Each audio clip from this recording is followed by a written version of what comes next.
I want to move on to prisoner voting rights. Big decision from Cabinet around those. What are your thoughts on that, and whether actually that's fair as well?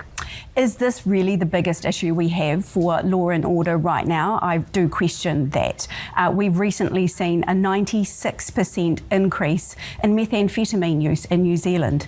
The government's own Ministerial Advisory Group on organised crime has said that organised crime is out of control in New Zealand and that the government has lost their control on it.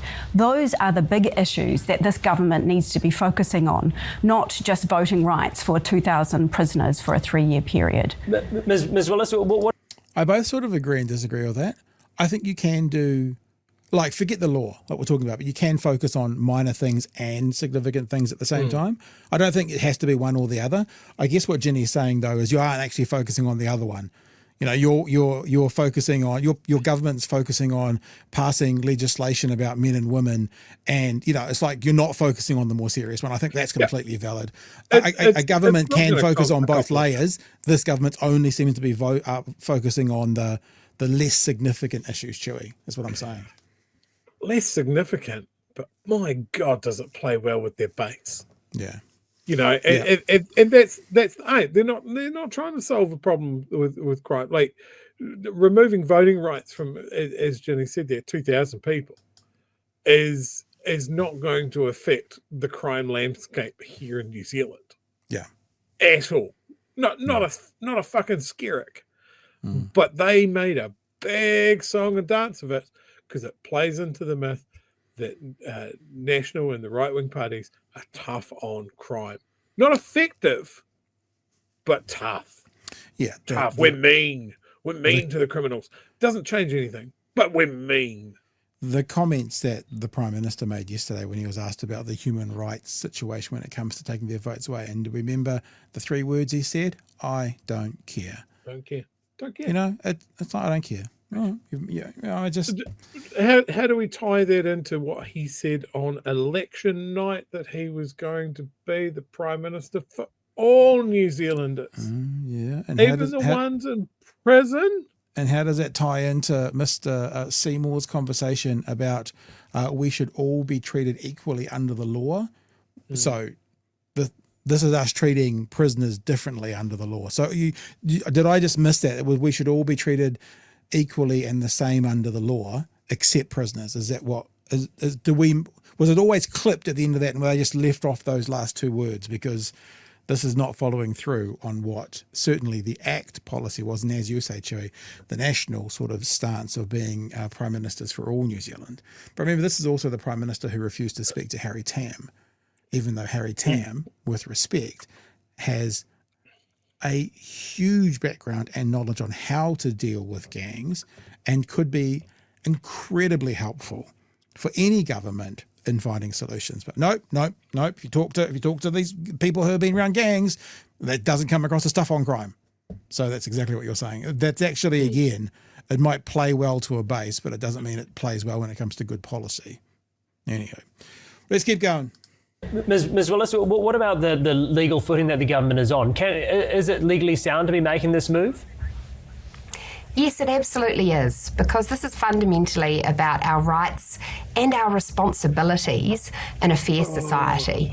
And those who break the law, who victimise other New Zealanders, who perpetrate violent crimes, that they actually, under the law, have some of those rights taken away because they haven't exercised their responsibilities to other New Zealanders. So we think this is fair. And of course, when they leave prison and when their law... Well, hang on. They have some rights taken away, like the freedom of association and that kind of stuff. But this is a new one. Are you suggesting just because they've had some rights taken away, that means you can take all of their rights away?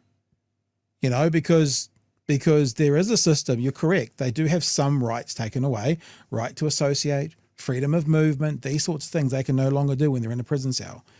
But that doesn't mean they have no rights. Is that where National wants to, are we actually figuring this out? They want to go to a situation where they want prisoners to have no rights, because we're seeing in America what a president and party will do to both citizens, green card holders, migrants looking for refugees when they follow a system of no rights. They get shipped off to it's basically a concentration camp in a South American country. Not suggesting that's exactly going to have here, but that's the end when quote unquote prisoners or people have no rights. Is that what we're saying? Because we're restricting some rights, you don't get any rights? I also love the fact that she's like, oh yeah, no, we're pretty sure this is legal. I mean, the courts disagree. The courts have already stated that it's a breach of human rights. So I hope that the host pushes back on this. Well, shall we see? I'm not hopeful, but let's see. Shall we see? And of course, when they leave prison and when they're law-abiding, they'll get that right to vote back again. But okay, I'm sorry to get into that. So if you're not law-abiding, you shouldn't be voting. Isn't this like a religious lesson? He that is without sin cast the first stone.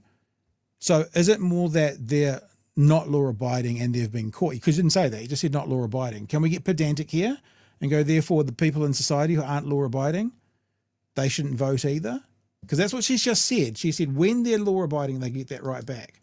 So what happens if you're like a white-collar criminal who's ripped off IRD and you now have to pay back a whole bunch more? You've broken the law.